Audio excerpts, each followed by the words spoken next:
How's it going, everybody? Welcome to Pillow Talk with Paul Goneau. My guest today is collector, cell coordinator at Sigma Convectors, and one of my best friends. Really happy to have him, Steve Snider.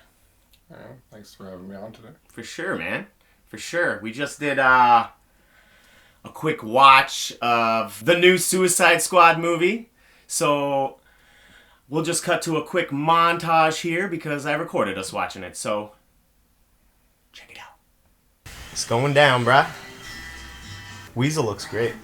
I do kind of wish that they brought Will Smith back. I'm going to be real. I think there's still an option for a sequel. You know? It's the good thing about this particular group of anti-heroes. You can just swap them in and out. There's no reason he can't be in a future movie. What does TDK stand for? What? Your name is TDK, correct? Yeah. And it stands for what? Stands for me. That's what a name is. Your name is letters. All names are letters, dickhead.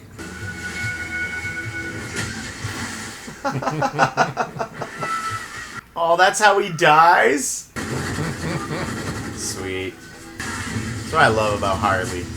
She enjoys the chaos, you know? Fucking sick. That's fucking wild, dude.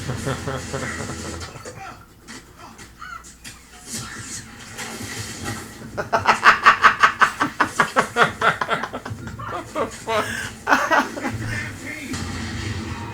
Oh, man. Oh.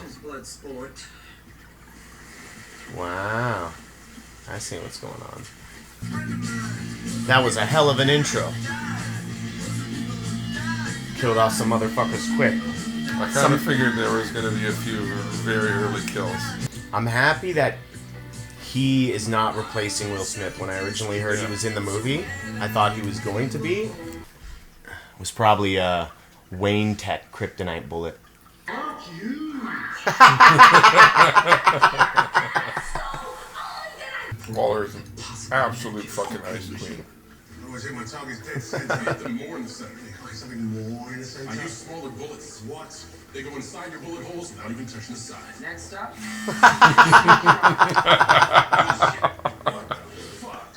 This is Sebastian. Say hello, Sebastian. Oh. Little backpack.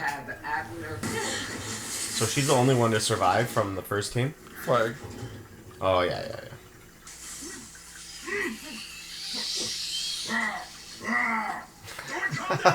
He's trying to scare the rats off. Who's his voice? Sylvester Stallone. Oh, yeah, that's who it is. They've been killing fucking allies. Why did everyone alert me of your arrival? They're all dead. We didn't see the people. Yeah, I didn't see the big place. My mother in my head and killed them. Is that rat waving at me? It's so fucking cute, man. It is. Margot Robbie does a great job as Harley Quinn. I absolutely love her. Is it gonna end with her killing him? I was wondering if it was just gonna like suddenly cut back to her being in the hole. Oh. You know what? I knew it. Yeah. Recently I made a promise to myself that the next time I got a boyfriend, I'd be on the lookout for red flags. And if I saw any, I would take the healthy thing. And I would murder him. And killing kids. Kind of a red Kind flag. of a red flag.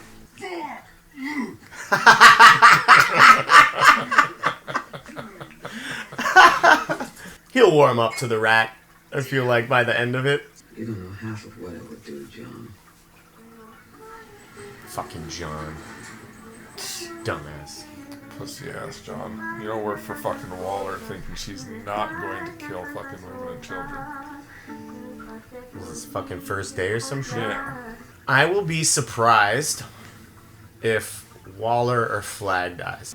What boobies? Fuck you, Marvel. You don't have any titties in your movies. You guys are gonna die so bad. This guy's going first. This one's way more brutal than the first one. Yeah. Just one dude's face exploded when they stormed the beach. I'm so glad it was Pete Davidson, Yeah. too. I was really looking forward to his death. That was a nice way to die.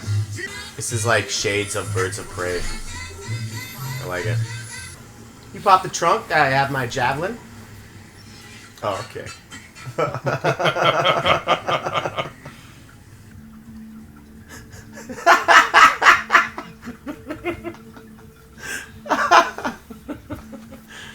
I love how this guy's in the wife beater. Yeah. Bird.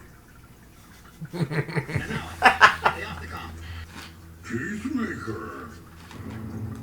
It's actually very nice. Just put it against the wall. There's nothing like it. Ho, ho, ho, ho.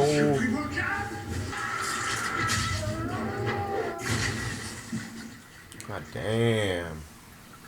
That's not how you want to die. No. Not at all. This fight basically represents the two sides of America. Wow. Wow. Fucking emo King Shark. Ooh. Damn. Oh, that guy, Milton.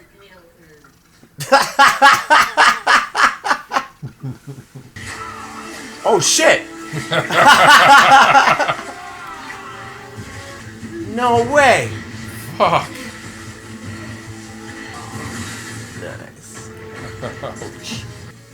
No way, man. Yeah, I guess he's dead. Oh no. You should have kept firing on that shark. I hope he's not dead, man. Oh, fuck yeah.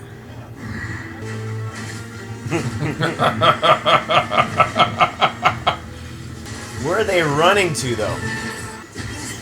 Shit. Brutal. I was thinking it was gonna land on Peacemaker. I'm thinking that too. Well, this has been brewing the whole movie, so Yeah. gonna hit each other. Smaller bullets. They fly? Are they flying? Falling with style. This guy needs to get it. Or is he gonna fucking kill himself? That's what I'm thinking. Oh. I was kind of thinking a Starro would get him just before he pulled the trigger.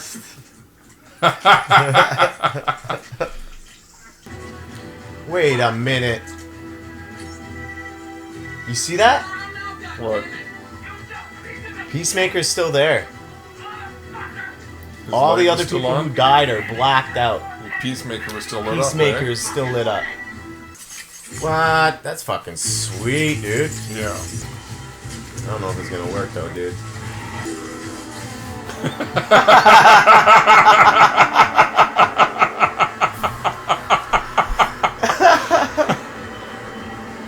Oh, it's so good. I'm a superhero! And splat. Yeah. Well, I guess he's not saving the day. It's gonna be that fucking javelin, I bet. Stab him right in the eye. Yo, rats can swim? How didn't I know that? I'm happy he didn't die. Are you kidding me? Man, I'm disappointed we didn't get to see more of him in the fucking movie. That sucks. At least he survived. Fucking told you, dude. Oh, his heart's still beating. I'm thinking it's flag. It'll take some surgery, but eventually we'll get him back up to speed. Nope, it's Peacemaker. And we're back. So, dude. Long overdue waiting for this movie. Way too long. And I really feel like for me, right out the gate, I just want to say it, like, top 3 DC movies. And, like, I consider Zack Snyder, like, the second latest release from DC, even though I guess you could consider it being from a few years ago. Right. You can consider them two separate releases. But to me, it was fucking Zack Snyder's Justice League, and then we got the Suicide Squad, like, one after the other, and they're just fucking killing it right now, dude. Yeah, I really like this one. And seeing Zack Snyder's name attached to it, I didn't realize he had anything to do with it. Executive producer. I don't think he gets a lot of the credit he deserves, man. He has his hands in pretty much everything that DC is doing, even the stuff that he's not, like, a writer on, or, you know, like, everyone's kind of seeking out his approval. I think that speaks volumes, you know? He's got some input on everything. Yeah. So I wrote a couple notes here. First of all, I just want to say, like, I mean, I'm definitely going to compare it to the first one, which it just blew out of the water. Like, just as a whole movie, the characters, the story, the music. I mean, and it introduced me to a lot of characters that I didn't know a lot about, and I'm kind of happy about that. I still don't know who a weasel is. Yeah, that was a little unfortunate, man. Yeah. I was really hoping to see a lot of him. It's a character I've never even heard of, so. I've heard of him, but I don't know anything about him. I just wish we got to see him in the movie. Spoilers. He doesn't get a lot of screen time. Doesn't get a lot of screen time, no. Well, let's just leave it at that. Let's be nice. Polka Dot Man, I think, was like a breakthrough character for me. Polka Dot Man and Peacemaker. He's somebody I always know by reputation. You hear a lot about him because he's one of Batman's more absurd, villains. Mm-hmm. But yeah, I've never really seen what he can do aside from shoot dots from his body. Yeah, I knew, to be honest, nothing really about him other than his name, But, yeah, I feel like, we know Peacemaker's going to get his show. And I kind of hope if there's another character that gets their own show from this movie, like, I'd like to see Polka Dot Man. Polka Dot Man would be pretty cool. Maybe King Shark. He was also, like, someone I really, really enjoyed in the movie. Didn't realize it was Sylvester Stallone at first. What are you thinking about the direction that DC's currently going with Harley and no Joker? Because usually, I like it. Yeah, I'm a huge fan of the post Joker Harley. Yeah. The Amanda Connor, the classic Harley is by far my favorite version, but Amanda Connor's 2015, 2014 to now is definitely a close second. Yeah. So seeing Robbie kind of mirror that character is pretty fun, and seeing that character mirror Robbie's performance in the comics is also nice. Yeah, she's doing a lot of she's doing great with that character. Yeah, I finally got around to watching Birds of Prey a few weeks finally, back. Eh? Yeah, maybe 4 weeks ago. Underrated, dude. And it was good. Her performance in it was the best part. Yeah. There's just a lot of cool little things that, you kind of... Well, I kind of wanted to see in the first one. She was on roller skates. She had a scene. Yeah, she had her roller derby section. Her hyenas. Oh yes, Bruce, named after that Dreamy Wayne guy. Yeah, but this man, I feel like this is the best we've seen her. Oh yeah, we got the OG colors, the red and black outfit, which is pretty much. That's all she was just in red and black the whole movie. Yeah, when she started the mission off, she was in the modern equivalent of her classic costume. Yeah, she's killing it, man. Who are your favorite characters from the movie? I really loved Peacemaker and Bloodsport. I believe that was his name. Yeah, Bloodsport. Idris Elba. Yeah, another character, two characters I knew nothing of. I've seen images of Peacemaker in old Suicide Squad comics, but I haven't really read too many of them. I really only know the 2011 Flashpoint to now version of the Suicide Squad, which has always had Harley as part of it. Yeah. Yeah, I'm trying to think of a weak point in the movie. But I really I'm trying to think of every character, even the little bit we saw of Pete Davidson's character. Yeah, that was his name, Blackguard. Yeah, I lost it immediately, but yeah, his moment was awesome. Yeah, he doesn't last long, so yeah, I think a lot of people will be happy. A lot of people die in this one. Oh yeah, well, Suicide Squad. It's in the title. Yeah, but there's one I definitely didn't see coming. Yeah, for sure. That was surprising. I would have liked to have seen Amanda Connor get it.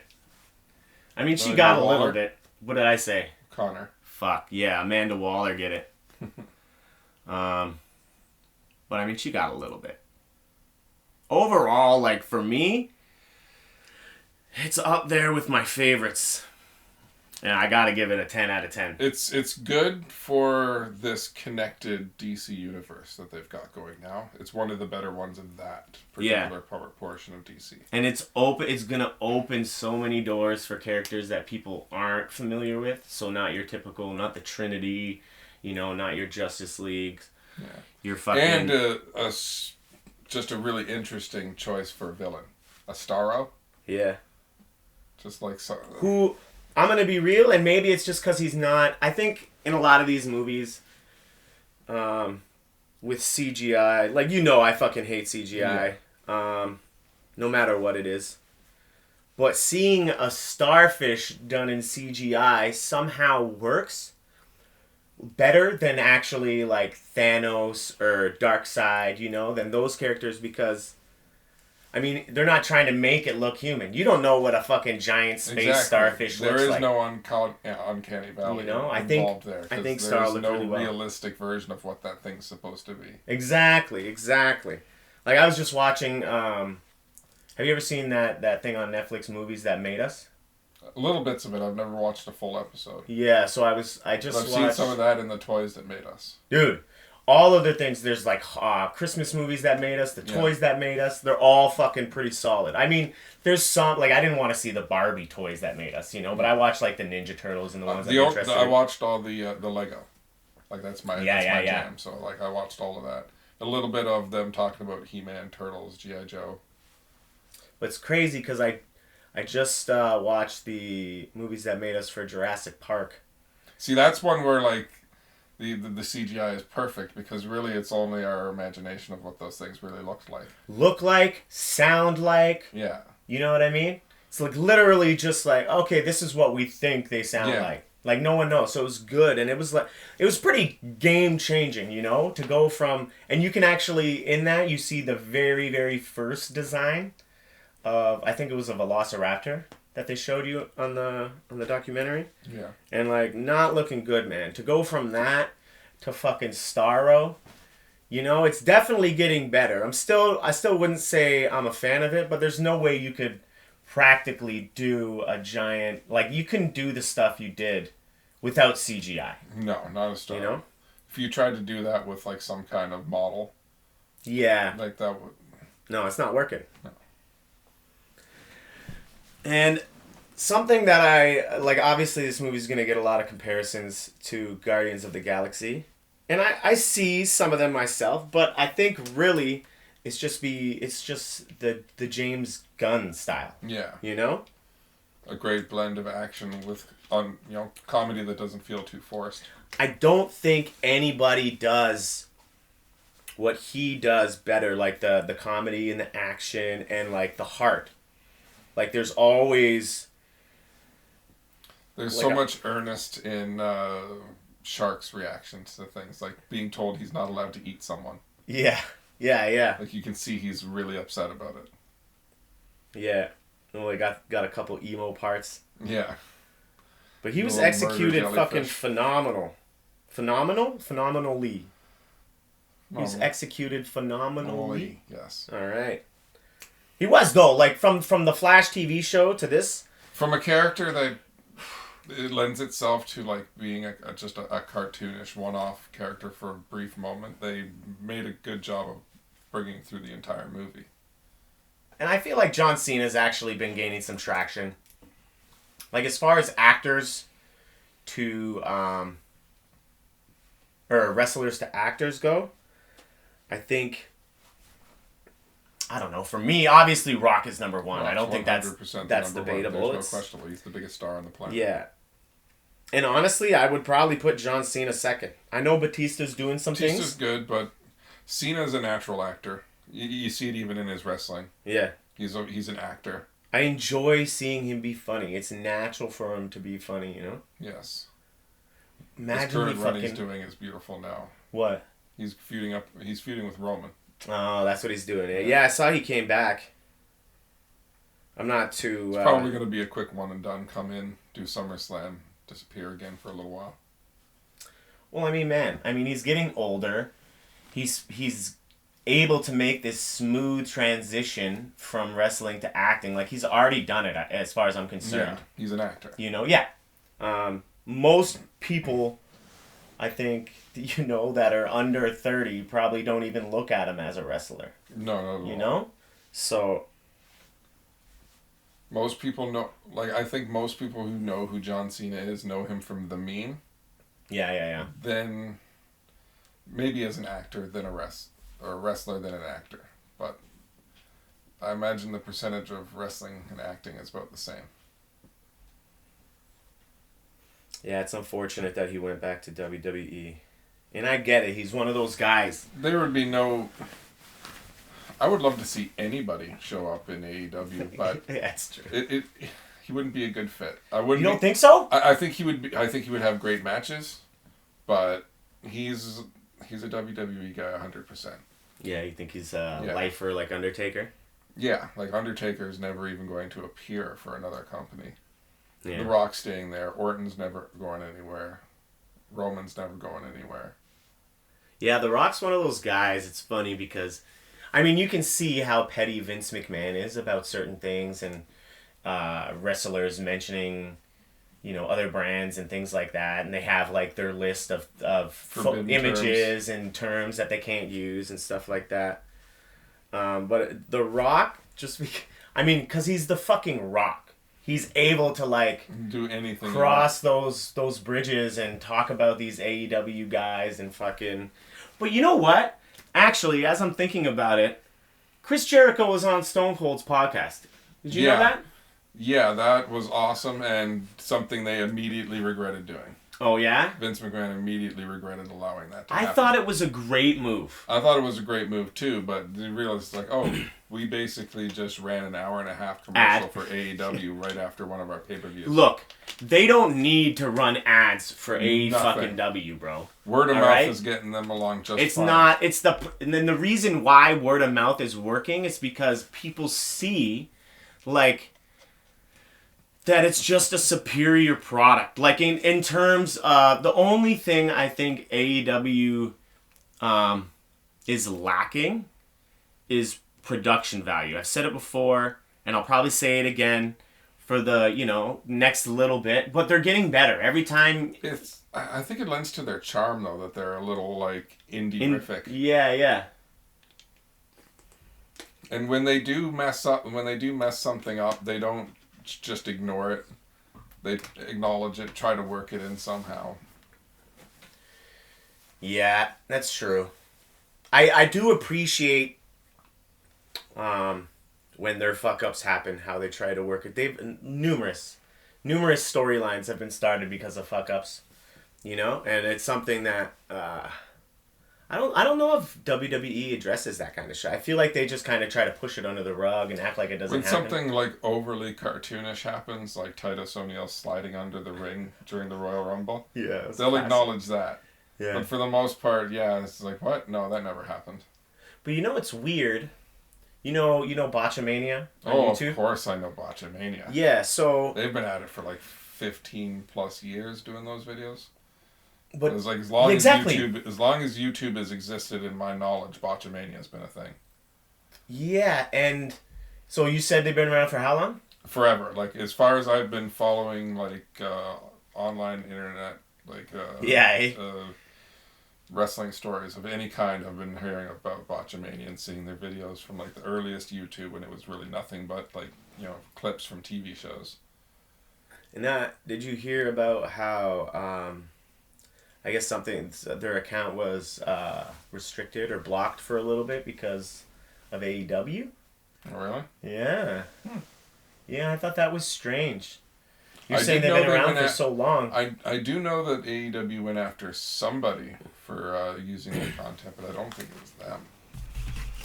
Yeah, there was like a problem with them showing, I guess, AEW footage on their thing. I don't know exactly what happened with it. Botchamania is obviously back, and they're, they weren't gone for long. But yeah, I heard they were going through a lot of forever shit. been in my YouTube recommendations. That's just it though, man. However Like, many hundred they're on now. Pardon? Episode, however many hundred. Fuck, I don't know. Too many, but they're all kind of worth watching. I love watching that stuff. I hate when it happens to AEW because I'm like, fuck. I love AEW and always pushing, but nothing's perfect. It's fun to watch their fuck ups too, though. Yeah, it is. No, for sure. For me, it's fun, but as a person, I can't be like, yo, check out AEW, and they'll be like, oh yeah, but I saw fucking Matt Sydal. What's up with that? Top rope. What's with these creepy perverts punching the air beside Goldust? Yeah, like nothing's perfect, but as far as it goes, if you're gonna watch wrestling, 95% of what AEW brings to the table is gonna be worth watching. Like this week's episode was great, and it was without a doubt the weakest offering they've given in the last month. You think so? Yeah, like it had a great couple of matches, and then a whole bunch of alright, and then some promos. But that's still a phenomenal episode. I thought it was great. I mean, the week before was maybe one of that match with Nick Gage and Chris Jericho was How about Archer and Moxley the week Oh, before? dude, yeah, I know. A month and a half ago, my match of the year favorite right now, Sammy versus MJF. Oh, that was good too. That nobody was sitting in their seat for the last third of that match. It's nice to see people back, man. Yeah. At wrestling. I'm excited. You're not able to go to the next Destiny thing, eh? No, I'm busy that Sunday. I didn't realize it was an afternoon show. That's such a bummer. Yeah. You bought your ticket. I'll try to get someone to fucking take it. If you can do that, that's fine. They can't. I checked with them. They won't give me the refund, but they'll give me a credit for a future show. Oh, okay. So well, that's kind no of decent. What. Yeah. All right. Yeah. So either way, it'll be all right. Just don't know when that next show is going to be. Hopefully, it's before the end of the year. Yeah, hopefully it's before the next lockdown. Yeah. I don't know if we're going that way. But it does suck you can't make it, man. I'm really excited. It's like the first one since... last August June, or September? June, July, something August, like that, sometime in the summer. Yeah. Very windy day. Yeah, I'm waiting for Battle Arts to fucking... like, we've never gone to actual Battle Arts pro shows. No. But now that I know that, like, Ricky and Mikey... They're both doing, like, Battle Arts shows. Right, that's your buddy, right? Yeah. Yeah. I'm going to try to make it to the next... Well, I will. I'll probably go. And Ricky, I'm assuming you mean Pretty Ricky? Yes. Yeah. Pretty fucking Ricky. And, as far as it's going right now, Alexia Nicole is going to be on the first week of September. That's going to be cool. So that's going to be sweet. Trying to get Divya to get on here, too. Name sounds familiar. Yeah, we've seen her. I don't know, like it's a couple Destiny shows a couple times, but she's wrestled for WWE. She did like a dark match for SmackDown. Yeah. So like she has some pretty cool credits, you know. That's cool. So yeah, working my way up to Kevin Blackwood. Nice. that's like Kevin Blackwood and like Tarek. Those are, like, as far as, like, the indie wrestlers that I like, those are, like... Tarek would be amazing. That dude's super entertaining. He is, man, and we haven't seen him for so long. No. I don't know if there's bad blood between Destiny. But you know what? We gotta just start rocking some Smash shows. Yeah, we do. We do. I feel like a lot of the matches we saw him in Destiny 2, he wasn't even on the bill. Like, there were at least 2. Where it was like... He was just there. He was the backup because someone else couldn't come through and he just lives really close. Yeah. But, like, he's the best, man. As far as I'm considered, like, I know people want to talk about Josh Alexander and he's doing really good on, Impact and stuff like that. Like, one would say he's the real Impact champion right now. Oh, yeah. And he actually doesn't have a lot of nice things to say about Kenny Omega being the champion. Not because it's Kenny Omega, but because he's from a different brand. Company, yeah. You know? But, I mean, I just think the blending of the companies is something that is just... Like, why hasn't this been done before? Like, why can't you do it? Yes. You know? I'm enjoying it. I'm enjoying the hell out of it. If for no other reason, just the comedy aspect of having the Good Brothers on AEW.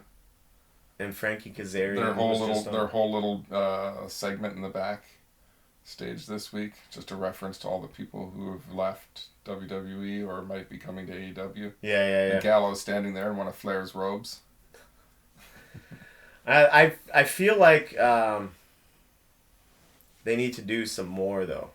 Like I want to see an invasion, like kind of like some sort of like obviously I guess they're trying to carve their own path and do their own thing, but you're always gonna have comparisons because they're two different promotions, and WWE has been around for a long time and has done almost everything that you can think of storyline wise.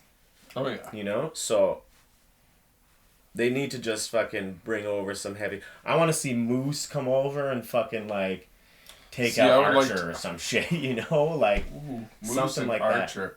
that. That'd be good. That would be a beef fest. There'd be a lot of big boys slapping hard. John Moxley and Sami Callihan.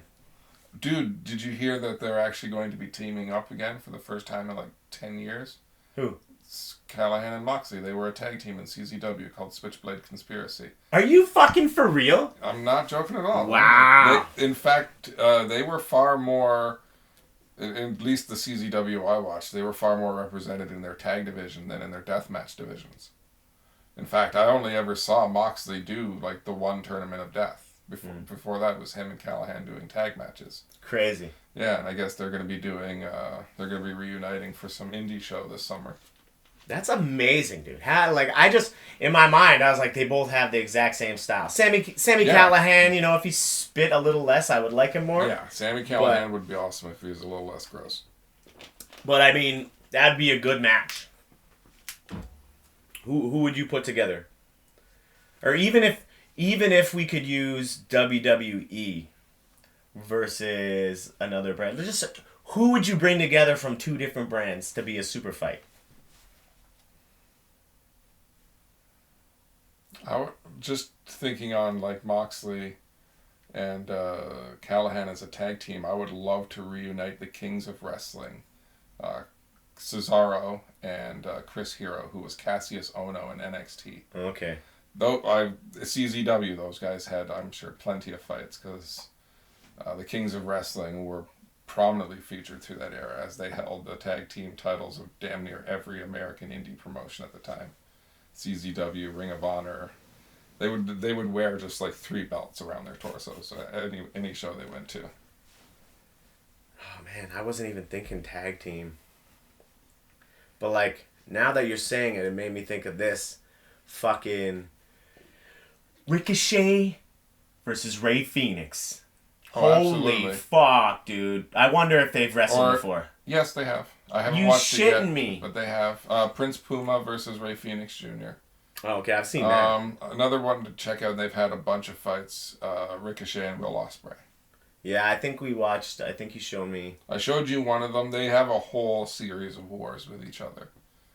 And they all start off similarly in that they just start going off on each other. There's no like collar, elbow tie up, no feeling out process. They just start hitting ropes and flying around.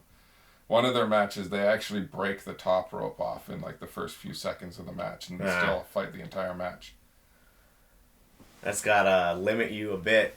They're still doing moves off the top rope, like it's Second on the rope. ground. Oh they're shit! Standing on the top rope, lying on the mat, and then busting like a phoenix splash. That's hilarious. Yeah, that's hilarious.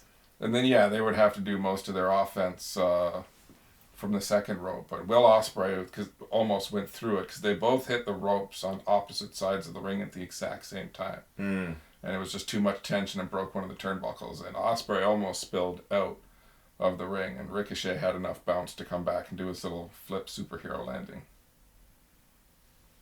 Who is the person that wrestled Blow Up Doll? Oh, that was Kota Ibushi. Oh, okay. Yeah. That's another like wrestling genetic specimen. He's another one of those wrestlers that come from he comes from the planet of wrestlers, and they just come here to show the rest of them like how the sport is done. Yeah.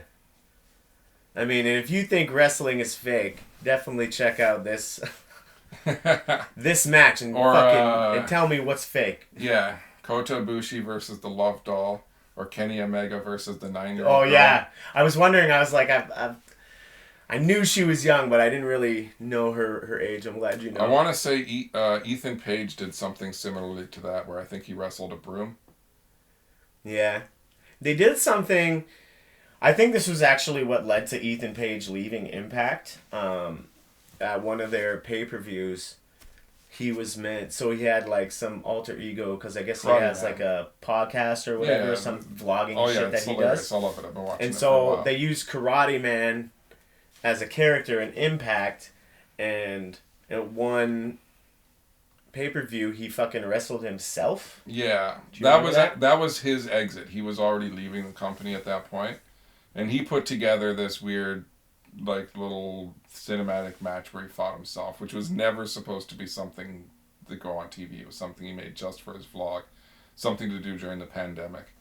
And because I guess they weren't happy with him on his exit, they, at least his story is, they like re-edited it and cut it and made it look like something that like a high school student put together. Yeah, I heard him complaining, but I thought that was actually the reason that he left. No, I mean, he was already he was on the way out the moment AEW came into existence, because they approached him immediately. And he's like, actually, guys, I'm like contracted to Impact, so as soon as my Impact contract runs up, I'm happy to come on over. And what I've heard from Impact's side of things is, I guess they wanted him to put over Josh Alexander on the way out, and they had some kind of disagreement about that, and that's why they were unhappy with him on his exit. Okay. But as wrestling rumors are, you never really know how much of that is just a story to, build heat, make people interesting, sell tickets. He's definitely making more noise on AEW than he was absolutely. on Impact, though. And I always just love seeing, like, the guys that we, like, are like, hey, man, good show, like, at, like, events that we go to in Mississauga or fucking wherever we are. On fucking these kind of shows, like, it makes me feel. Now. Oh man, and they're doing a lot. They're doing a lot of Canadian wrestlers. Yeah, you hear Toronto announced by Justin Roberts an awful lot these days. It's nice. Between Christian and the Bunny. Yeah, Christian's looking good, man. Christian's doing quite well. Yeah, I'm waiting for them. And I don't know because... So, Stone Rockwell, he was on AEW maybe like 2 months ago. I think he did two shows. Yeah, he did 2 shows of Elevation. No, I think he did 1 Elevation and Dark the next week. Yeah, and now I see him like posting pictures at the Performance Center, WWE Performance Center. Oh yeah, he's been doing like training and workout work with them on and off for a few years. How the fuck? How does that work? I don't think he's like contracted to them or anything like that. He just goes in and helps people develop their skills. Yeah. He needs to be... The thing about when he was on AEW is always with somebody. Yeah, he didn't get strongly featured. And of course, I'm sure the point you wanted to make, you gotta put a mic in his hand. Yeah. He's such a great character. He's so charismatic. I mean, I can't think of anybody that we've seen in person like better than him that deserves like that shot. Like he would crush it. Yeah, he was just give him a one-on-one match with another good wrestler. Give him a one-on-one match with Billy Gunn. There we go, dude. Perfect. Him and Billy Gunn would have so much fun. Yeah. I think that's who he was fighting when he was in that trio. I think so, yeah. Because I think it was him that he had his little Stone Rockwell action adventure lead man. I think so, yeah. But give him the one-on-one time. Let him really shine. I mean, you saw him for maybe like a minute, really, in the whole match. Let him, at the very least, just because you know how they do the entrance where they're already out. Just let him be in costume. Like, introduce him in costume with his whip and his like, whole Indiana Jones gimmick. Yeah. We haven't even seen his, like... I think seeing like that kind of shit, his proper intro would really... I mean, he'd stick in people's minds. Oh, absolutely. Like, if someone like Fuego is going to become the hottest... Like, nobody gets a pop like him except for their megastars. It's so weird. And he's an extra. Yeah. And it's a hot... Well, he's a great wrestler, so it's partly because of his in-ring work, but it's It's Sammy's vlog. He's a huge character on there. Okay, yeah, see, I don't watch that. I am a Sammy Guevara fan. I watch all of the like side product of AEW. BTE, Sammy's vlog, and Ethan's vlog as well. I want to get into BTE, but there's so much that I'm like, it's not one of those things where you need to take in the whole thing. Start with, if you can, find the episode where SCU split up. Watch that episode and then continue forward. Because Christopher Daniels delivers one of the greatest promos of all time in that episode. Where is he? He's been gone since that match. He hasn't been on injured? TV. No. He's just getting on down towards the end of his career, so. Oh, for sure, man. Like anytime you see this guy do anything other than like a slow walk, you could see that one of his legs is fucked up. Yeah. You know, and you feel for the guy because you can see he's still... I mean, I'm sure, you know, he's going to have some role to play in the wrestling world. He's not going anywhere. Yeah. But as far as like... he's got a lifetime role in that company. I think maybe, yeah, the ring stuff is definitely... If not done, it's going to be done soon. He's got some matches left in him. I think they might do a SCU reunion. You think at some point, bringing them back? After the way they split up, I hope they never have one of them turn on the other. Yeah. Because that's what I thought was going to happen when the Bucks beat them. And when it didn't happen, it's like, okay, you can never turn these guys now. Well, dude, let's do some little snacks. I think I missed it on the last episode. Sometimes I forget, you know, but I was like making it a conscious thing because I have like 2 new boxes of my Japanese treats. Right. So I fucking need to eat them before they fucking go bad. So you fucking pick something. I'll pick something. And then we can go over the fucking sidekick tournament. Over the last month or so, been getting people to vote on Instagram and Facebook. Thank you if you've been voting. Oh, these kind of look like bugles. I'm gonna go with it. What did you get? Some kind of cookie. Okay, you got cookie. Okay, I'm gonna get something else. Let's do Choco Mint Pocky. Oh, if I had seen that, I would have 100% grabbed that. Anything with mint in it is awesome. It's easy. Easy peasy. Oh, nice. Little packets. Feel like... There's 2 in there, right? I think so. So. Oops. I mean, Pocky's always a win, really. I don't think I've had a bad Pocky.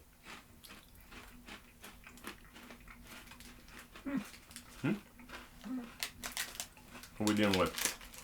Let's see what this is. Tasty. I have no idea what it's supposed to be flavored It's a as. cracker? It's delicious. Yeah. Oh, here we go. Like rice cake cracker or something like that. It's just like... It says cornmeal? Full Moon Pond salty flavor. Yeah, it's definitely salty. It's definitely salty. Alright, let's try it out.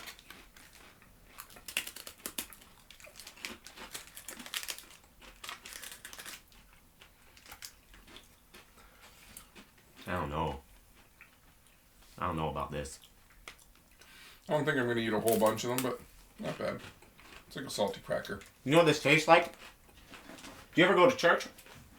Oh, wafer? It tastes like the body of Christ. That's what it tastes like. Which essentially just tastes like fucking ice cream cone, I feel like. A salty ice cream cone. That's what this is. Pocky's fucking good, though. Oh, delicious. Chocolate and mint is one of the greatest combinations of You think so, candy flavors. It is. It's something I can't have like a lot of, or it like ruins it for me. I know you don't care much for mint, but mint chocolate always goes well. Mint chocolate chip ice cream has got to be one of the greatest of all time. Alright, dude. So let's go through. We have a bunch. I'll try to get through them as quick as possible and then announce the winner. So, round 1. Garth beat Waylon Smithers. Which I was surprised. I was surprised. Smithers was kind of like I thought he was going to work his way in. I could see him getting all the way to semifinals. Didn't get past the first round, bro. Yeah, Damn surprised about that. Hit Girl beat John Watson. Not surprised at all. It was close. 2 votes separated them. Really? Yep. 1 vote separated the winners. Or the finals. Oh, really? One fucking vote. Nice. So yeah, Diddy Kong beat Screech. Donkey beat Launchpad McQuack.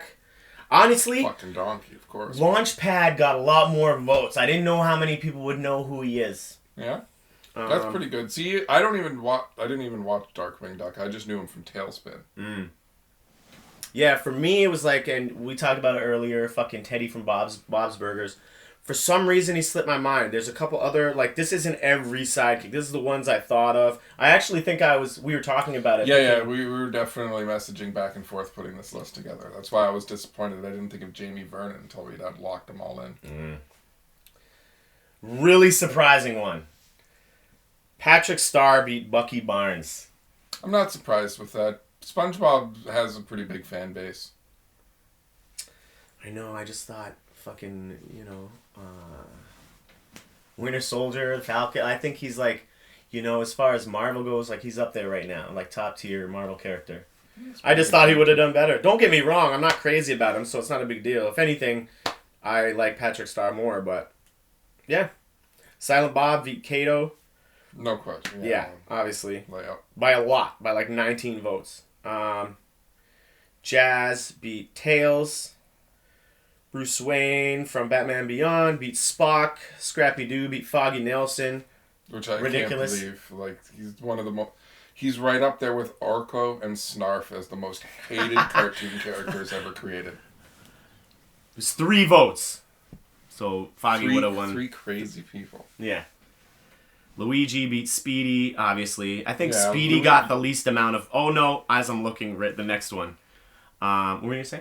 Yeah, Luigi's got a lot of love. Yeah, for sure. So many people feel he's underrated. He's not going to lose to Speedy. Speedy got the second lowest amount of votes. Emmett Brown beat Wonder Girl, and Wonder Girl got the lowest amount. 2 One vote? people. Okay, because I was one of them. You were one of them? Yeah. Nah, 2 people. R2-D2 beat Aqualad, for sure. Come on, it's R2. Morty and Sam, what is it, Gamgee? Gamgee. Gamgee. Sam Gamgee. Yeah, I'm not a big Lord of the Rings guy. I was actually surprised, like, there's a lot of surprises in here for me. I would have expected him to go further if his first run wasn't against R2. That's fair. Yeah. Put him up against R2 or Robin, he's not getting... Oh, no, Sam was against Morty. Oh, Morty? Oh, yeah, but Morty, come on, man. Like, Yeah. how much love for Rick and Morty is there out there right now? Yeah. Pinky beat April O'Neil. Of course. Chewbacca beat Pedro. Saw that one come in. Yeah, Robin beat Jimmy Olsen. And I didn't intentionally set those 2 up. Like, when I do these, my girlfriend just kind of numbers them randomly. She doesn't know... She doesn't really know who most of these people are. Exactly, so she can pretty randomly... And so it was pretty appropriate that it was fucking Batman versus Superman. Yeah. Obviously, Batman right wins, off the bat. like always. Of course. Round 2, Garth Algar beat Emmett Brown. Patrick Starr beat Morty. Luigi beat Diddy Kong. R2-D2 beat Hit Girl. That was sad for me. Yeah, that one's... Again, another one who could have gone further if she wasn't against R2. Donkey beat Pinky. Silent Bob beat Scrappy Doo. Of course. I would have had to have found a table to flip over when reading that if that went the other way around. This one was probably the hardest one for me. Jazz versus Bruce Wayne. Jazz beat Bruce Wayne. Oh, I voted Jazz 100%. I can't... My brain cannot compute the idea of Bruce Wayne as a sidekick. I know, my other... I get it. Like, it fits perfectly for Terry McGinnis, but Bruce Wayne's Batman. He's not a sidekick I to hear anybody. you. Yeah, I got another message that's like, why is Bruce Wayne on this? Yeah. You know? It's like, read the bottom. It's like Batman Beyond. Well, no, it was when... Because I posted, I guess, the tournament bracket Okay. And then Because then you he want to sent see the the message. names. Yeah, and he sent the message to me. And I actually did the first battle without the names at the bottom. And my buddy messaged me, and he was just like, who are these people? Like, where are they from? And I was like, it was Waylon, Smithers, and Garth. I think that was the first one. How do you not know where Smithers is from? And Garth, I was like, can you don't understand. know The Simpsons? And he's like, oh yeah, Mr. Yeah. And so I started putting the names at the bottom just so people would know where they're from. And then Robin beat Chewbacca. Not surprised there at all. It was tight. We got quarterfinals. Silent Bob beat Luigi. Jazz beat Donkey. R2-D2. That These are one all was pretty close, I had to be honest. I had to go Donkey on that one. I was voting Jazz in all his previous categories, but Donkey. And you know there's like another role that's really similar to Donkey that he has in Mulan. Have you ever seen Mulan? Oh, he's the little dragon. Yeah. Yeah. Yeah, dude. I just watched I've never Mulan seen the it, first but time, I do this know year. of him as that character. It's really funny. He's like, it's just Donkey but a dragon. Yeah. Like that's how I look at it. R2-D2 beat Patrick Starr. Robin beat Garth. Semifinals. It was really solid 4. R2-D2 beat Jazz. Robin beat Silent Bob. And then in the finals, 21 votes for the winner, 20 votes for the loser. Ooh, so close. Fucking R2-D2 won. Fucking Star Wars, bro. Oh my god. What the fuck? That one, it's so conflicting because I wanted Robin to win. But I'm so happy that Star Wars is getting the fan love. But bro, like, they won the last tournament. I'm just gonna do a tournament where Star Wars is not... Batman's starring in it? Yeah, dude, because, I mean, both was Batman versus fucking Star Wars, you know? What do you think my next tournament should be? Well, I was actually gonna think cartoons or TV shows, but Star Wars and Batman would have to be on either of those lists. Yeah. Yeah, I was thinking about doing, like, villains, but then it's like, well, fucking Darth Vader and Joker. Yeah. Those are going to be the last two, for sure, right? Well, fuck it. Dmitry fucking Raskolov. One of the most fucking horrific monsters in all of fiction. Micah Bell's up there, too. Villains of GTA 4 and Red Dead 2. No, I was like, who are these people? I didn't know them. Dmitry Raskolov is one of my most hated characters in all of fiction. I fucking hate him. I enjoy killing him at the end of every playthrough of GTA 4. Top 5, bro. Guess we'll get into sidekick since we were just talking about that. Did you want to go first? You can go first. All right. Finish your Ponke. Tails is my number 1, dude. Really? He was out in the first round. Broke my heart. Huge See, Sonic. Sonic for Hire ruined Tails for me. He's just an asshole. Sonic for Hire. It's a YouTube series. Oh, wait. I do know Machinima. that. Yeah, I do know that. Yeah. Yeah. I wasn't huge on it, but I definitely have seen a bit. I watched through the whole series of it. I love it. Jazz is my number 2. I can see that. Robin. I got a message when I posted fucking Robin and I don't know, it was the semifinals. I think it was like You trying to make it hard as you can to vote for Robin by switching it to Jason Todd for the last 2 brackets? No, I put fucking Jason Todd because that's my guy, yo. That's my favorite. It's the best Robin. All right. I'm close. So when It's a distant third. but like as far as it goes, like Robin is Robin. I'm trying not The to character, separate. Robin, yes, exactly. the character, not the individuals. The role. Right. The title. Right. So I'm just gonna say, Robin for number 3, Hit Girl for number 4, and you might not like it, bro, but Bruce Wayne for number 5. I get it, But Batman Beyond's my shit. It'd be like, I don't know. I might even say that I like Batman Beyond a little more than the animated series. Yes. But I don't. But like, there's I wouldn't go definitely so far as to episodes. say blasphemy, but I think you're crazy. There's definitely some episodes in Batman Beyond. Like, out of the 2, I think some of the better episodes are in Batman Beyond. But I think as a one of whole, the best Batman story moments took place in Batman Beyond. What do you particularly the movie, Joker Returns. oh, that's a fucking good Joker one. Jr. Yeah. That whole scene is probably one of the best things animated Batman's ever done. That's a really good one. I have that one. Oh, yeah. Yeah. Yeah, you gotta own that shit. What about you, man? What's your top 5? Number 1, right off the bat, Robin. And the Robin. same thing, all 4 of them. Mm-hmm. If I wanted to do them separately, it would take up half my top 5. Yeah. So they have to be just one. All right, so as you're saying that, top 3 Robins in order. Grayson, Drake, Todd. Okay. Todd's in there. That's cool. Yeah, Todd's definitely... He's definitely one of the coolest, but I think Dick and Tim exhibit all of the best traits of Bruce. And almost none of his negative traits, particularly in Tim Drake's. Like, he's the detective. Well, Todd had... Who was the female Robin again? That was Stephanie Brown. That's the one that's canon. Carrie Kelly is just the Dark Knight Returns universe. Yeah. So... Because I want to say Jason Todd had the shortest run as Robin. Yeah, her run was so short, I never saw it. Who? Stephanie Brown's. Oh. It was before she took up the mantle of Batgirl. Okay. And it was very brief. She did something. So Jason Todd herself. wasn't the Batman shortest. Kicked her out real quick. So if not Jason, then her. I think Jason had worked with Bruce for about 1.5 years in the general progression of their story. Okay. Whereas Dick Grayson had by far the longest run. They worked together for like 7 years. For sure, yeah. I think when most people think of Robin, that's who they think about. Even if they don't know. To this day, 80% of people you ask, what's Robin's name, they'll answer Dick Grayson, even though that hasn't been true for about 34 years. Number 2 on the list is R2.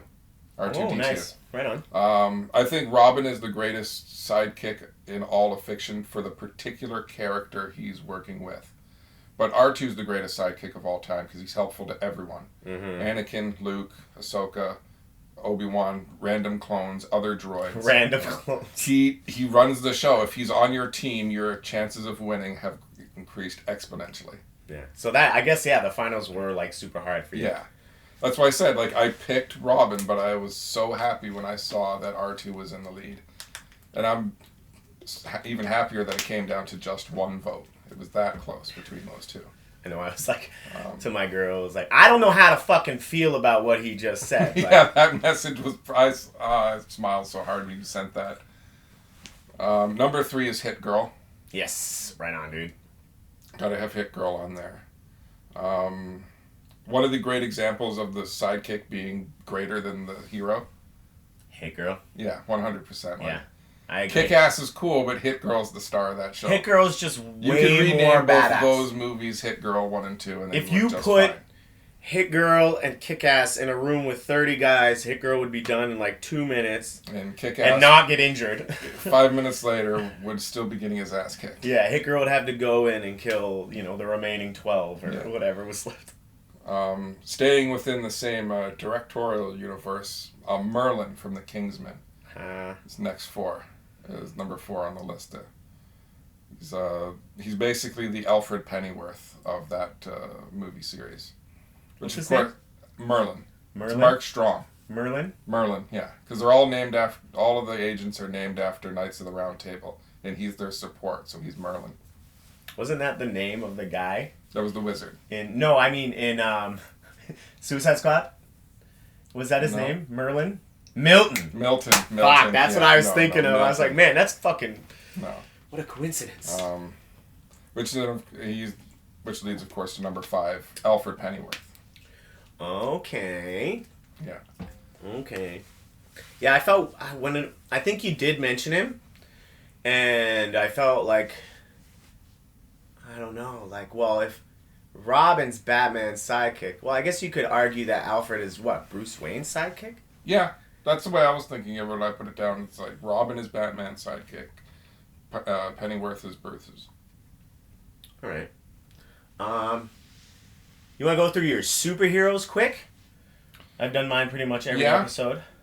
I mean, you already know what number 1 on the list is. Yeah, it's the big brooding bat hole himself, Batman. For sure. Obviously, come on. Number 2, like he's my favorite fictional character. Period. Batman. Yeah, like any genre, any medium, Batman's the guy. I agree. Second to that is Obi-Wan Kenobi. Okay. This fucking smooth space general. That is Liam Neeson? No, that's Ewan McGregor. Oh, okay. Okay, yeah. No. Liam Neeson was his master. He had a very, I wouldn't say brief, but he had a one movie role in that universe. Oh, yeah, eh? Yeah. Oh, okay. Number 3 would be a literary character named Drist Duerden. He's From?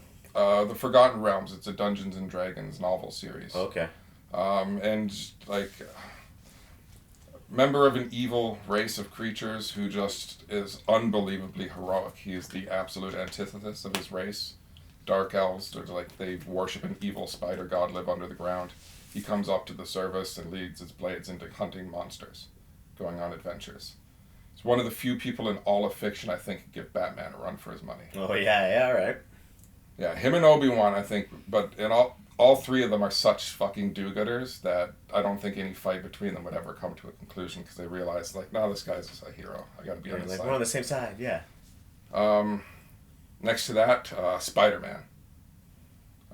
Another just great example of heroics. Like, he's always trying to do the right thing, always trying to help people, even if it's, saving the day from some crazy scientist or, stopping from some little lady from getting hit by a truck crossing the road. Mm-hmm.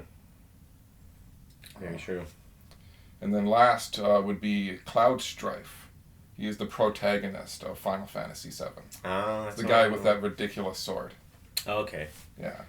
I think I know what he looks like, but I'm not. Spiky yellow head, spiky yellow hair, ridiculously oversized sword. Just the main character Yeah. in all the Final It's like, Fantasies? Yeah, it's my favorite video game of all time. Yeah. And he's the lead character. Alright, well, fucking let's go into video game franchises. I think most of mine have, like, I think the least amount is 4 for my list. But, if you said you have some that are 2, we could count 2 as I was gonna go 2 because I wanted to put Red Dead yeah. on there, but really that's my love of Red Dead is an extension of my love of number 1, which is Grand Theft Auto.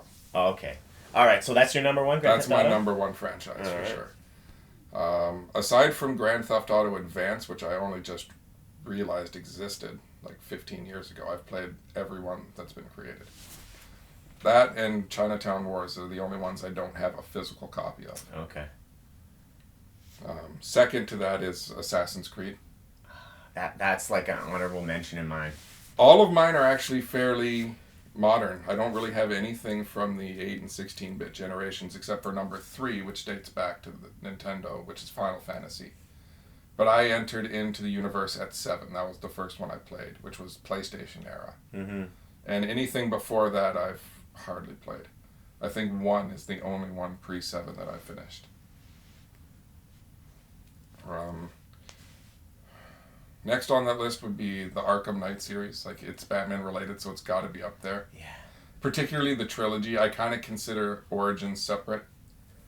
Yeah, I hear what you're saying. As it's somewhat anachronistic. Like, it doesn't quite line up with the story of the other 3. Are they connecting what's the new one called with Red Hood, Nightwing? Gotham Knights? Gotham Knights. I So don't is that know. a continuation I don't of Origins? It certainly looks like it, but from what I've read, it's supposed to be a separate story. I'm not sure exactly what's going on there. Yeah, that'll be interesting. And then 5th on the list would be Tony Hawk's Pro Skater. Oh shit! I didn't even think of that one, but that's not on my list anyway. SmackDown was very close to getting on that list, Mm-hmm. but it's one, as like any yearly series is, it has a lot of shit offerings. Their most recent one, 2020, is generally considered one of the most broken video games ever released to the public. Yeah, I think the last WWE game I played was 16. 2019 was really good. I enjoyed it. I still have it on my Xbox. I play it occasionally. Because with the Create a Character community, Yeah. I've got the entire original AEW roster on mine. And about half of Impact, too. You gotta know they see that, and they see what people are uploading, and that it's like probably a shitload of AEW stuff. If you go there and you see all the most popular downloads, they're either new versions of characters that just haven't been entered into the game yet. Like for that version, a lot of people created the Fiend because he wasn't an official character when that game came out. But beyond that, it's all wrestlers from other companies or fictional characters. Like there's a lot of Marvels and stuff like that up there. All right. My number one is Sonic. I mean, I'm about to get Colors. That shit's coming out, and it's a remaster with a couple extra things added. I'm not even sure what that is. But I've never played the original, so I mean, I'm pretty excited. The only about one that. I ever played to any length was the second one. Yeah. And that pinball spin-off they did, I think it was called Spinball. Yeah. Sonic Spinball, yeah. For Sega Genesis. Yeah, and maybe this is why, but the first system I ever got was the Sega Genesis, and that Sonic 2 was the game that came with it. I had a Genesis for a brief period of time, and I had that, Echo the Dolphin, and NBA Jam. NBA Jam. I played a lot of Sonic 2 and NBA Jam. Didn't care for the Dolphin. Number 2 for me is Mario. Yeah, dude. I mean, as you said that, I was like, yeah, Echo is mad overrated, bro. I didn't get it. It was boring. I had no interest in continuing to play it compared to Sonic. Those were the first 2 games I had for Genesis. Like, no, I'm Green Hill Zone all the way. Let's go. Yeah, Mario. I just think consistently, it's basically the same reason I like Sonic. My favorite games are those old school platform games. Yeah. If I had to put together a list of top 5 games, Mario 3 would probably Mario be 3. there. That's your favorite one, eh? Yeah, that's the one. As far as Nintendo games, that and Excite Bike are the 2 that I can go back to Excite Bike's over good, and over again. I gotta get that. The first Mario is pretty good, but I get bored with it quickly. Yeah, the first one's good. That's like my favorite one for sure. Like when I'm like, itching to play NES, that's generally the first one that I typically go straight to Mario 3, unless I want to sit down for a while, and then I'll pop in Zelda. Okay. Link to the Past, I think, was that one. Arkham, the Batman Arkham series, for sure. Of course. As far as modern games go, like those are my favorite. As far as superhero games go, I don't think there's a better one. Yeah, there's nothing better than that. I think Spider-Man kind of followed really cool. followed in the footsteps, but then at the end of the... that's... Like, Spider-Man was PlayStation 2 era. It was definitely before Arkham. No, but I mean, like, the new one. The new ones. The new ones are very similar to the PlayStation 2 era Spider-Man. Oh, 2. Are they? Yeah. Like the open world, swinging around from rooftop to rooftop kind of style. Far more advanced than the Nintendo 64 version, which was also really It was good. Yeah, I like that. That was a good one. Mortal Kombat. That's just an early Mortal Kombat fan. 1 and 3. I played a lot of 1 and 3. Yeah, the second one was probably the one I played the most. But I gotta say, like, the last one is for sure the best one. Like, all the additional... newest one, you mean? The newest one, yeah. They seen added a really good DLC, which is... Yeah, I've seen a lot of characters that they've added. Yeah, the extra characters are just phenomenal. The fatalities. But Mortal Kombat 2 holds a special place in my heart because I had that for Game Gear. Okay. And so I just used to fucking play it all the time. Yeah. And then we were talking about this earlier before we started recording. And this is what I want to say. Is Lego, would you consider Lego a franchise? Like Lego video games? 100%. That style of platformer? Yeah. Yeah, absolutely. That's what I'm going to go for then, for my fifth It's just that they have it's such a wide-ranging subcategories because of all the different franchises they have. Yeah, I haven't played all of them. I've played all the superhero ones. The Marvel ones, the DC ones, Incredibles. I think that's it. Oh, that one I wouldn't mind playing. I love the Incredibles. Incredibles, yeah. It's really good, dude. It's probably my favorite superhero movie. Oh, yeah? Yeah. Incredibles. The Incredibles. Wow. It's really fun. I just fucking learned something about you, Doc. Yeah. Incredibles. That's crazy. It's it is good, though. The greatest pure superhero movie. Yeah. All right. I can dig that. Now, this one, for me, was the hardest one to do top 5 for. Metal bands. I'll start off. My number one Slipknot, man. I feel like we're gonna have like basically like two different eras. When my girl was looking at it, she was just she didn't like the order. Like she just thought the order should be different. In other bands, like she likes Nightwish. I was going to say, what music is she into? But she likes Nightwish. That's actually pretty cool. I'm only familiar with one album that Miles lent me way back in the day, but it was pretty good. Her favorite band is Red Hot Chili Peppers. Okay. Like she's into a lot. She's into like a lot of funk and stuff like that. She has a really good eclectic taste. Even if I don't like all the stuff she listens to, it's good variety. Seven Dust, number 2. Yeah, that's one I've never really encountered much. I don't know too many other songs. I don't even know a lot of people when I mention the name that know who they are, and I'm fine with that. But like, see, they came to prominence right when television stopped playing music videos. Where like Much and MTV switched to TV shows. So I remember seeing a little bit of them, and then that's it. Yeah, I was introduced to them at Woodstock 99. Okay. They did like a set at Woodstock, and like that whole weekend, like when Woodstock 99 was actually happening, they had like a pay-per-view event. And this was like before the internet, you know? Yeah. Like 99 obviously. Like yeah. And so like I ended up like paying for, well, not me, fucking people. Yeah, people. Foster parents, whatever. Fucking ended up paying for that whole weekend, and I watched literally like every performance, you know, that I could. And that's when I discovered them.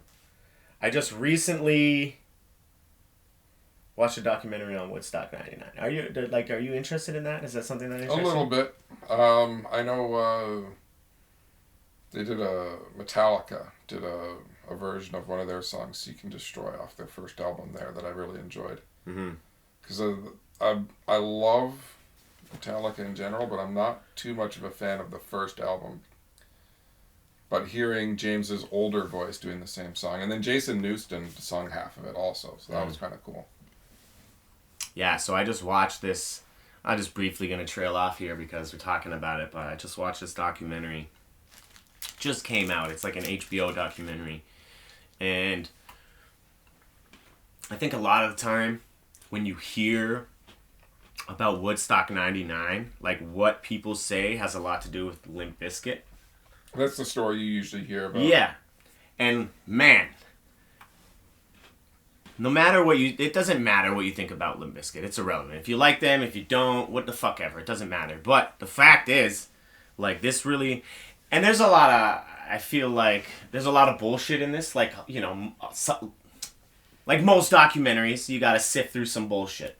You know, and there's a little bit of bullshit in here where it's kind of like, you know, the attitude where it's like, blame the music, you know, when Columbine happened, Marilyn Manson was blamed. But this was a really poorly planned event. Oh, absolutely. And Limp Bizkit wasn't to blame, man. All the time you hear, Limp Bizkit did this, and people set fires and shit. And like, no, the fires weren't till the day after Limp Bizkit. Limp Bizkit was up there. Yeah. Those fires were set by other people way out there. There were thousands of people in between Limp Bizkit and the people who set those fires. Yes. And as much as I'm not like the person to, like I'm not gonna blame video games for someone shooting up a school or fucking, people are just shitty. You get a large amount of people together, like no matter what group it is, a certain 10% of that group is gonna be shit. A certain percentage of human beings are complete assholes. That is unarguable. What the percentage is arguable. Okay, so let's just say 10% for now. Yeah. There's a percentage for sure. We don't know what the number is. I'm just going to say 10 just so we have a figure. I think a lot of people would agree to that. There was 220,000 people at Woodstock 99. 10% is 22,000 douchebags. Yeah. You know? Like there's just bad shit going to happen with the poor planning. And, pretty much everything kind of goes down to the poor planning. The porta potties, not having nowhere to shower, all the ground being covered with fucking feces and urine and shit like that. It's like, people paying ridiculous amounts for things that they, you know, need. the third night, so it was Friday, Saturday, Sunday. The third night is when the fires started. And like I said, not going to blame any artist. I don't think it was any band or performer's fault at Woodstock at all. But like when I look at the larger picture, this is something I discovered just watching this documentary. I've seen a couple before, but this is probably the most informative, I think. Red Hot Chili Peppers came on. And earlier in that day, Jimi Hendrix's sister like went to them. I'm pretty sure it was his sister. It might not be, but I'm pretty sure it was his sister. Went to the Chili Peppers and was kind of like, they're forgetting about Jimmy. Can you do like a little tribute? And so they did Fire they did a cover of Fire by Jimi Hendrix. Something that they just planned like a couple hours before they were performing. You know, they had really no idea. Like most of the artists didn't really know of all the bad shit going on, you know, right. with the people that were there, but they came out and did Fire, and then things got worse from that point because there was little fires. People were setting things on fire, and then they came out and did Fire. It just added fuel to the fire. You know what right. You know what I'm saying? Yeah, I get you. I don't think it's their fault. But if you were looking at it from an argument point, you could say Red Hot Chili Peppers played more of a role than Limp Bizkit, but you never hear about the Chili Peppers. It's always just Limp Bizkit. Right. Because they're so easy to hate. They're low-hanging fruit. It's just fucking it's lame an easier to me. target. You know? All right, so what was I at? Back to metal bands. Yes, back to metal bands. Dust. Seven Dust was number 2. Korn is my number 3. Now, I didn't want to... You know I'm a huge nu metal guy. Yeah. I didn't want to put bands that I considered not pure metal. So in my mind, Korn does branch off a little bit. I went the opposite direction. Nu metal is metal. You think so, eh? Yeah. Fuck. If nu metal's metal, I would have done a completely different... different... I'm very loose with my music genre terminology. Like, okay. Anything electronic is techno. Okay. What would you put... Anything heavy is metal. What about Static X? Metal. Metal? Hard rock metal. Okay. Just because they have a lot of electronic stuff. Put them in the same vein as something like System of a Down. Okay. Like hard rock metal. If I was doing nu metal, my list would be different, but I didn't. Mm-hmm. So, my number 4 is Metallica. Right. That is the one that, my girlfriend was upset about. Like, number 4? How was that? And I was just like, this is just... Metallica, don't get me wrong, I fucking love Metallica. I've seen it perform. But, like, they're just a little bit earlier on. You know, their better stuff happened, I think, before I got really into them. But I love them. I think they have to be included on anybody's top 5 metal bands. Right. You know? And number 5, really unknown group, Mower. Yeah, I remember you introduced me to them. Yeah, they've disbanded, but they have 3 albums, and I fucking love all of them. Third album is kind of... They have a couple new songs, but then they did, like, jazzy versions of some of their, like, really heavy shit. That might be interesting. It's weird, yeah. But yeah, they're no longer around. I remember their first 2 albums. They did a good cover of, I want to say it was either California Dreaming or Rebel. It was California Dreaming? It was, yeah. Yeah. So it was, who did Rebel Yell? That must have been dope. I think, yeah, it was, yeah. Yeah. So I remember you introduced me to those 2 bands at the same time. What about you, dude? Number 1 is Metallica. Knew it. You don't have to even think about that. That's been one of my favorite bands since... You do have a Metallica tattoo, right? Yeah. Yeah. They're just the star. Yeah, I thought so. It's like, I'm pretty sure Steve's the guy with the Metallica tattoo. Yeah, so unquestionably they're number 1. Like, they're one of the bands that have, like, shaped my interest in genres of music. Mm-hmm. Number 2, Death Clock. All right. Love Death Clock. Yeah. All of the bands I picked are bands basically I like because they all have really good albums as opposed to just individual songs. Mm-hmm. Death Clock, I argue that all 3 of their albums are really just one. Like, they all sound very similar to each other. You can play them back to back. The only real defining difference between them is just what episode or what season of show that those songs are based on. Number 3 is System of a Down. Nice. I want to see think that. the last great album that I was interested in was their Hypnotize and Mesmerize is one album to me. Yeah, well, I think they came out 6 months They apart, were but they were months recorded apart, at the same time. Yeah, they were recorded at the same time, and they're both super short. Like, even combined, I think it's still less than an hour or 100 or an hour and 20 minutes. Mm-hmm. But that's another one I can just listen to the entire. Have you seen them live?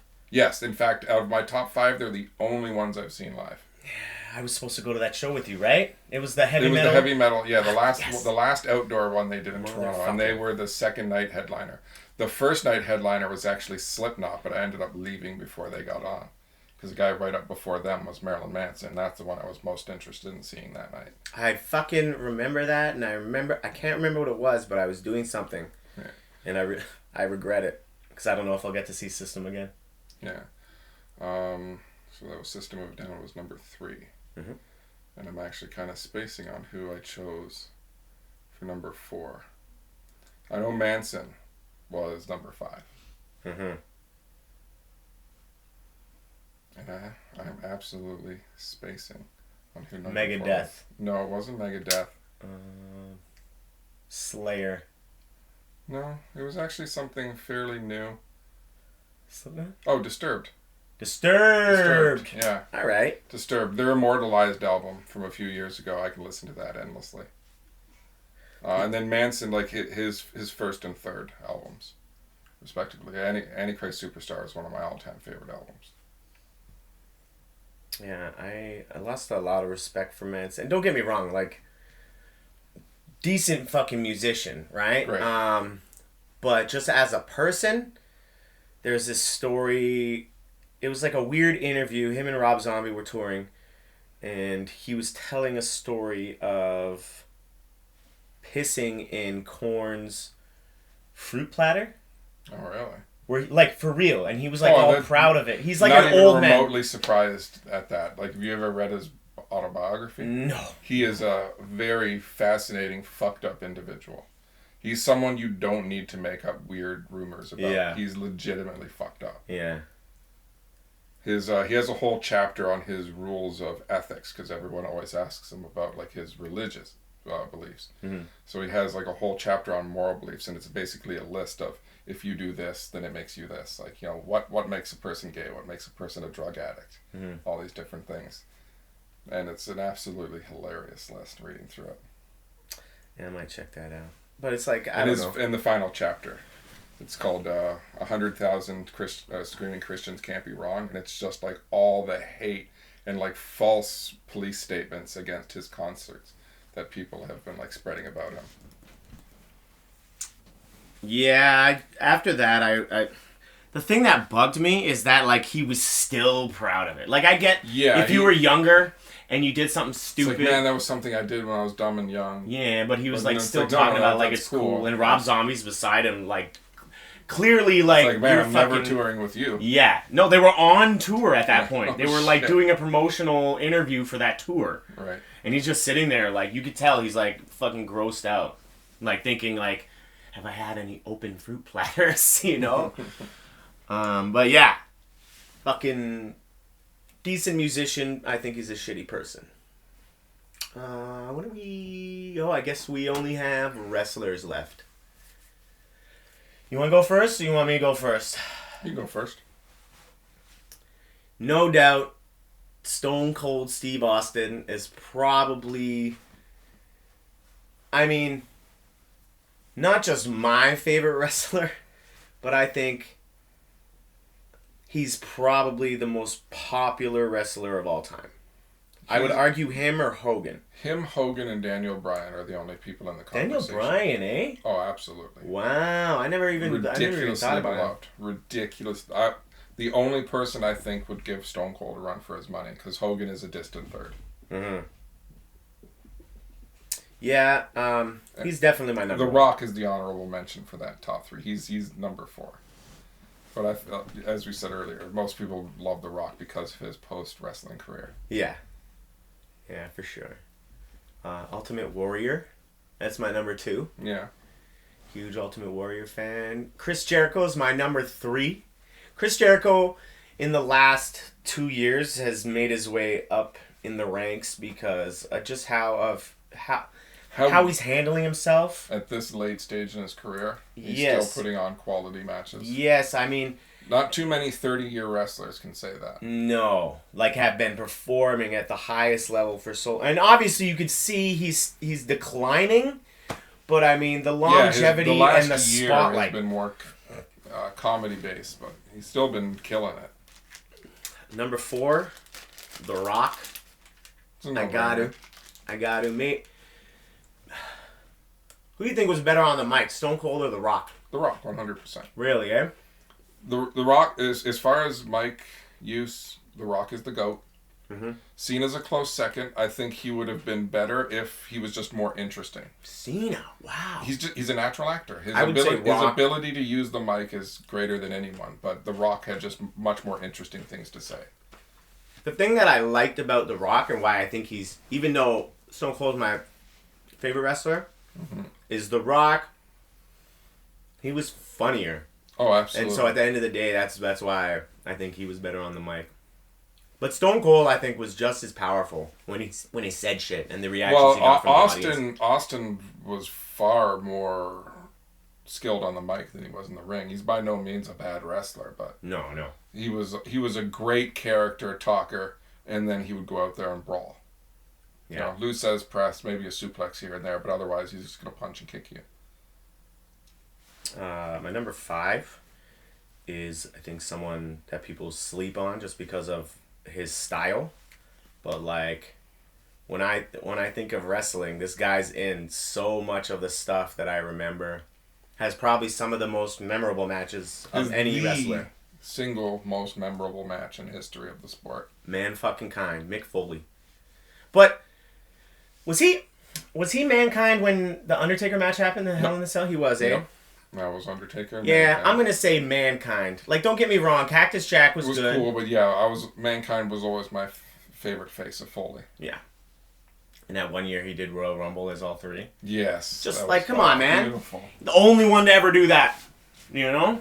He's got a lot of the only person to do this on his fucking resume. He's got a lot of NBDs, a lot of never been dones. What about you, dude?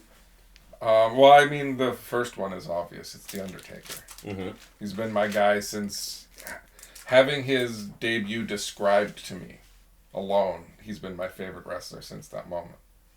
Finally seeing him a few weeks later when he started wrestling on the Saturday morning shows. All the way up to the end of his career. Like, the last few outings weren't great. He definitely wasn't performing on Jericho's level in the last few years of his career. You came very close to treading into Ric Flair territory and outstaying his welcome by a decade or so. Yeah, I also think though that like the Goldberg shit, that wasn't his fault. I don't think. What was the other? The other one that I think he felt bad about more than anyone else was the Roman Reigns. But there was the other Saudi show, him and Kane versus... That's the one I was Shawn thinking Michaels about, and Triple H, where Triple H tore his pec 4 minutes into the match. Yeah, that was the one I was thinking about. Kane and Undertaker were too big, too old, and too out of shape for that match. The only upside to the whole situation is Shawn Michaels is still in pretty good shape. But I would have preferred if he had never come out of his retirement, particularly for that match. Yeah, that wasn't a good one to come out. Because he's my honorable mention. He's the one who didn't quite make the list.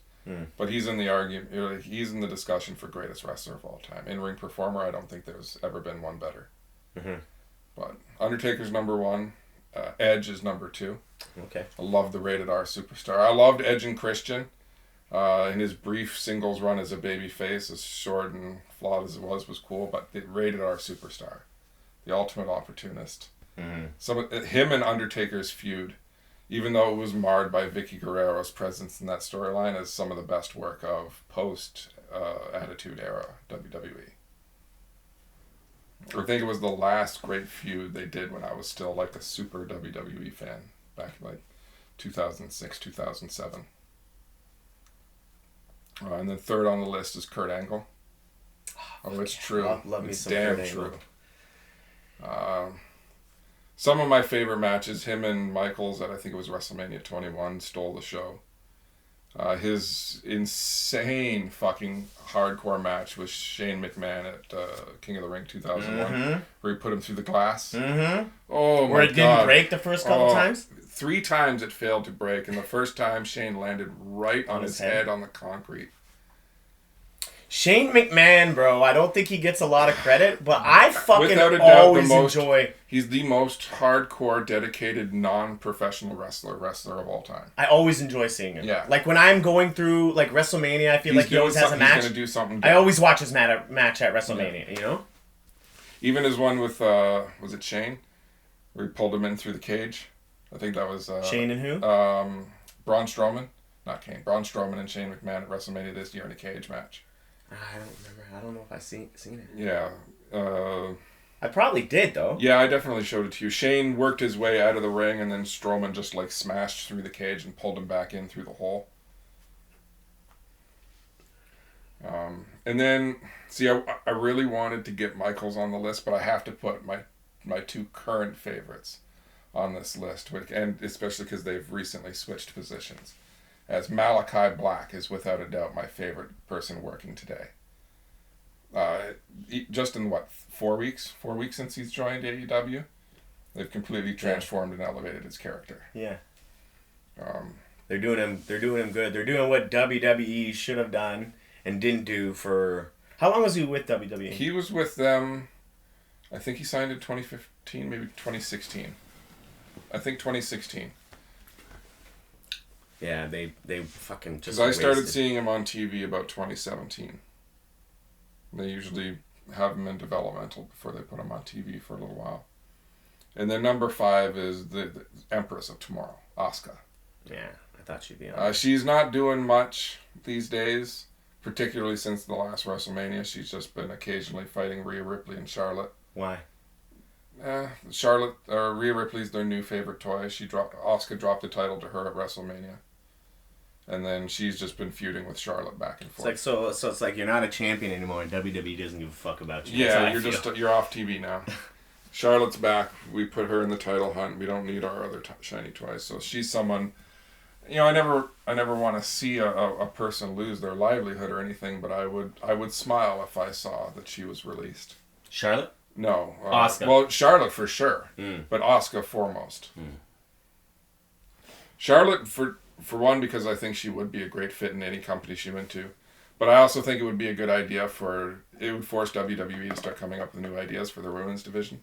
Charlotte can't answer all your problems. She's great. I think she's second only to Asuka in terms of female wrestlers. I'm not a big fan of hers, But Charlotte. she's overutilized. People say she's overrated. I don't think that's true. She's overutilized. Yeah, I mean... Yeah, that's probably the better way to put it. She's got skills, but I'm just like, I'm not interested in her. No. Because she's just everywhere. And the character is fairly one-dimensional. We get it. You're Ric Flair's daughter. You're the queen. You have an ego. She should have fucking got some different entrance music. I fucking hate her entrance music. I don't hate it. You know what that's But from? I always have a strange relationship with it because it's a great song. Yeah, it's Space Odyssey 2001. Yeah. It's a great song, but I have to hate it because it's associated with Ric Flair. I love Flair, dude. But I fucking hate one of the best heels of all time. I understand that, and it's why I hate him. I have finally admitted that my hatred for him is due to his just insane heel work. He's a great heel. That's fair, and yeah. I fucking hate him for it. Yeah. He won the 1992 Royal Rumble and won the championship 29 years ago, and I'm still pissed off about it. All right, dude. Well, let's do a couple of these cards and get out of here. Nope, don't want to do that one. Let's get a couple good ones. I'll only do a couple. Let's see what we got. Have you ever had anal sex? No. No, not like you No. getting... Okay. Yeah, no, I did it once in high school, and it was for, literally a second.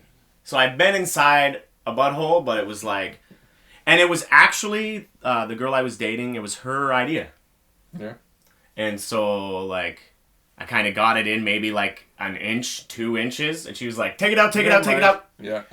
And that's my anal experience, bro. I'm not interested in that. I don't see. I've never really seen the appeal to it.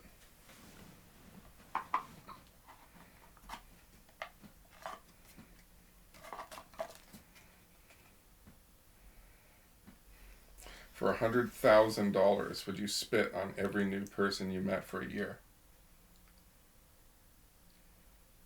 Yeah. Doesn't say where you have to spit. Well, I'm just thinking, like, doing comedy, you're going to meet a lot of new people.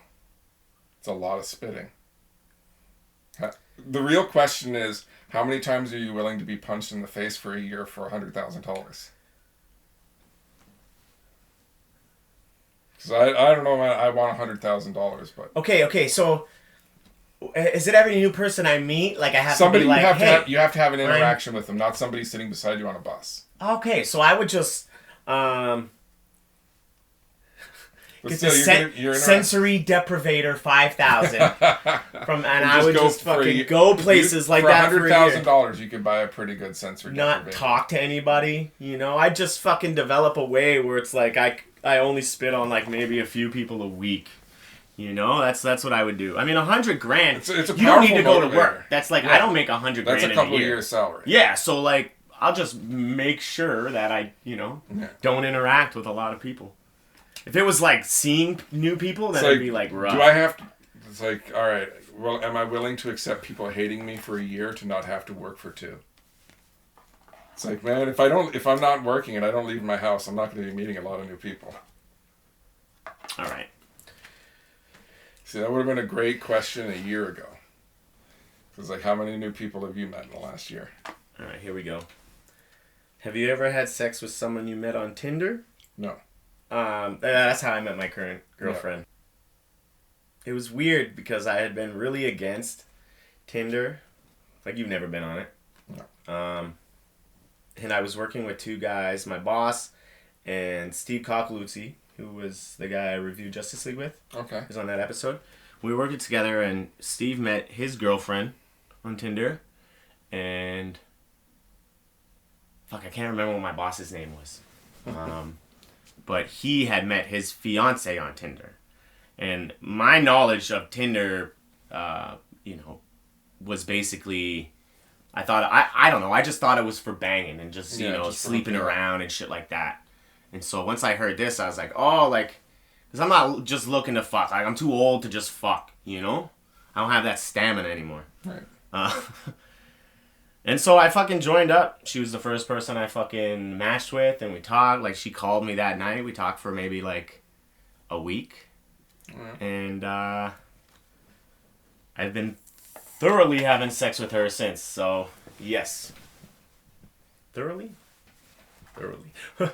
Fucking, I'm trying to remember what John Cena said.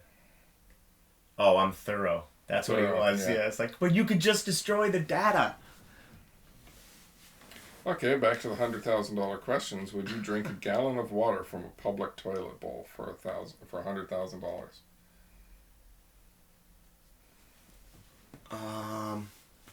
Public toilet water. Public toilet bowl, not the back. For 100 G's? For 100 G's. Man. I don't know, buddy. So the question is, do you have to do it in front of people? So can we keep this quiet? It's like, do I have to tell people where the 100,000 came from? My thing is like, is that like, there's shit. Who knows? Like, I'm in my mind. I'm picturing Polka Dot Man's mom. $100,000 is pay for a lot of prescription medication, whatever you're gonna need to get over any sickness. But hepatitis. I don't know, man. I don't think I would. If it was more money, if we raise it to like 500 G's, probably. I don't think 100 G's is enough. 500 G's is a maybe, $1 million is an absolute yes. Oh, for sure. For sure. I'd do it for $1 million. Absolutely. There's not a lot of stuff I wouldn't do for $1 million, buddy, like. All right, let's do one more. Oh, fuck, I don't want that. I want a good one. You keep getting the good one.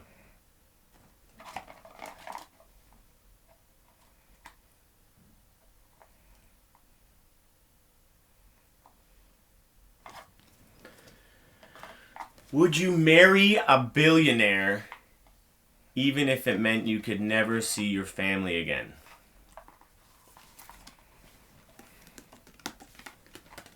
Come on, Uncle Steve. No. Don't think I could. Don't think you could? No. These kind of questions come up a lot on the podcast. Like, what is family? You know what I mean? And so, like, I mean, I kind of consider what I have here, my girlfriend, my dog, my cat, my family.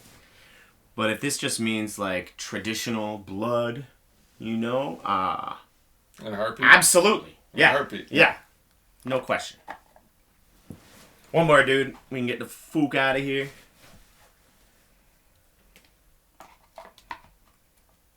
If it's $100,000 question, I'm gonna be pissed. I wanted that.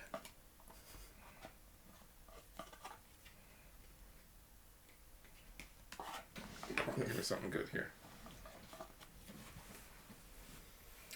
Have you ever watched midget porn? Yeah. Fuck yeah. Yeah. Yo, there's some hot midgets, man. Of course. You know what I mean? You can have a hot midget. Why not? Absolutely. Why not? So, I mean, some of them aren't, but I mean, some regular people aren't hot, so... Yeah, I'd watch midget porn. Nothing wrong with that. What about... I had this argument before. Tranny porn. But, like, not like... Like a tranny as in... Okay, so... Like, when I watch porn, obviously there's a man and there's a woman. Sometimes maybe two women and a guy, or just two women. But a lot of the time, you know, there's a dick already in it. So in my mind, I was like, I mean, it makes you less... you have 4 sets of tits, you know? You still have a positive dick to tit ratio. I just think it's not as weird as everyone thinks. I don't watch trans porn. I've seen a little bit of it and fucking what it has to offer. Not really, my cup of tea, but I'd rather watch midgets. Yeah.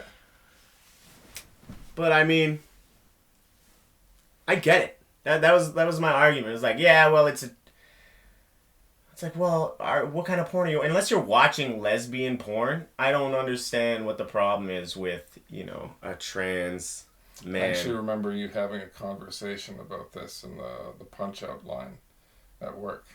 Oh, yeah? Yeah. When we all See, that's how long I've been feeling this way. When we all used to sign in and sign out on the computer. Mm-hmm. Yeah. And the looks on many people's faces as you're explaining your theories. Yeah. Absolutely priceless. Yeah, you know, and it's like... I think I have a good point. I think it raises a good point. Yeah. But yeah, dude, it's been quite a day. Finished watching Suicide Squad. Just recorded this. I appreciate you sticking around for so long. I don't know if you want to, but you can let these people know where to get at you if you want. There's nowhere to get at me. Nowhere. No. Yeah, you're on Instagram, but you don't really post a lot. I've tweeted 2 things in my life. You're on Twitter? I haven't been on that in a year, aside from looking at the odd picture here and there. Gotcha. Instagram, I've never posted anything. It's basically what are wrestlers up to today. Okay. Yeah, I have like probably 20% of my Instagram is wrestlers. Yeah. I'd 95%. I think I've got you, Justin, Rogan, Neil deGrasse Tyson, and Kevin Smith. That's about it. The non-wrestlers? Yeah, everything else is wrestling. It's WrestleGram. All right. Well, yeah, like always, this podcast is brought to you by Neon Light District. Hit them up. Use code PillowTalk to save 10%. And by The Great North Apparel. Hit them up. Use code PillowTalk to save 30%.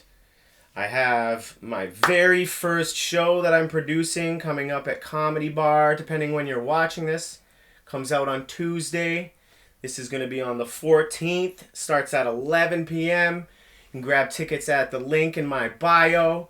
Really appreciate it. And we'll see you guys in 2 weeks. Peace the fuck out. Peace out.